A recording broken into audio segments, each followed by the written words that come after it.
Use the same WhatsApp account both iPhone and Samsung.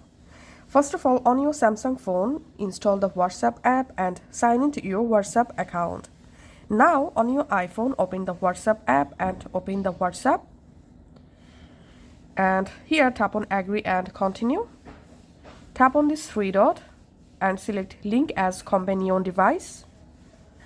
And make sure your iPhone and your Android or Samsung phone are connected with internet. You can use Wi-Fi or cellular. Okay, now on your Samsung WhatsApp app, tap on this three dot, tap on Linked Devices, tap on Link a Device. Now verify your phone lock, tap on OK. And now just scan this QR code from your Samsung WhatsApp app.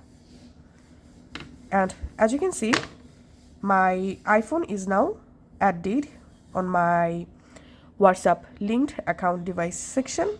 And here we can see I'm successfully using the same WhatsApp account on my both iPhone and on my Galaxy device, as you can see.